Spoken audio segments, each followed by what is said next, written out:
Hello, I'm Antonio Mora. This is the newsandnews.com Day in Brief. Today's top stories in 4 minutes. It's Thursday, November 15th at about 7 p.m. Guess what? Florida finished its machine recount of all votes and virtually nothing changed. In fact, in the Senate race, Republican Rick Scott grew his lead over Democrat Bill Nelson by a few dozen votes to more than 12,600. But that lead is still within the margin for a legally mandated hand recount. So, shades of 2000, here we go again.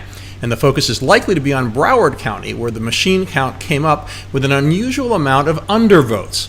The story is different in the governor's race. It only changed by one vote in Democrat Andrew Gillum's favor, and the differential is not within the margin for a hand recount. That would seem to mean that Republican Ron DeSantis will be the state's next governor, but Gillum still refuses to concede. One caveat is that Palm Beach County and Tampa's Hillsborough County, both Democratic strongholds, missed the deadline and had to deliver their initial certified results. So did Democratic Broward, which celebrated having met the deadline but actually missed it by 2 minutes. You can't make this up. As I have repeatedly said, the Florida electoral system is doing its best to compete with those in the third world. Calling out hypocrisy in politics and media is a big part of what we do here. We have criticized Republicans for their overheated rhetoric in the Florida election, including their evidence-free claims of fraud. Democrats have passionately attacked Republicans for that as well. But now listen to two top Democrats who may be running for president in 2020. Senator Sherrod Brown of Ohio. If Stacey Abrams doesn't win in Georgia, they stole it. It's clear. Hillary Clinton. If she'd had a fair election, she would have already won. Do these people not understand their inconsistency and hypocrisy? It's funny to see Democratic pundits then bend over backwards to argue that Georgia is different. So alleged shenanigans in Georgia are okay to criticize, but not those in Florida. Give me a break.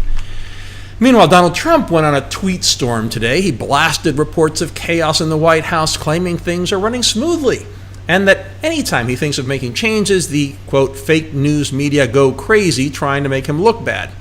He also went after the Mueller special counsel probe, saying investigators have, quote, gone absolutely nuts, are a disgrace to the country, and in capital letters tweeting a total witch hunt like no other in American history. I wonder how he truly feels. Lawyers for Trump and Don Jr. insist they aren't worried about Mueller, but multiple reports say there is deep anxiety at the White House as they discuss how to respond to a series of Mueller's questions. UK Prime Minister Theresa May insists Brexit will happen, but she faced a wave of resignations among top officials in a possible no-confidence vote. They are denouncing the Brexit plan she has agreed to. The death toll continues to rise in the Northern California fire. One of the most striking things I heard today was a Butte County sheriff's officer describing how searchers are struggling because people were so badly burned, it's extremely difficult to tell the difference between animal and human remains. And Saudi Arabia says it will seek the death penalty for 5 suspects in the murder of journalist Jamal Khashoggi. Critics see this as another move to insulate the crown prince from any responsibility. In our alternate universes segment, The Great Divide Between Conservative and Liberal Media, I never cease to be amazed at the bias shown by supposedly objective news anchors. Here's today's edition, courtesy of CNN. The president is inventing wild fantasies about the election, making stuff up.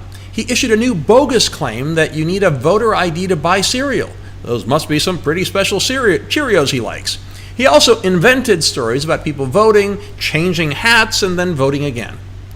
Why is it so hard to just report on what Trump said and let viewers draw their own conclusions? I suspect most voters would think Trump's conspiracy theory about people getting disguised in order to vote twice was silly. And anyone who goes to a supermarket knows you don't need an ID to buy cereal. Instead, in 17 seconds, a news anchor said inventing, wild fantasies, making stuff up, bogus and invented. Where's the objectivity? The motto should be, we decide, we don't report.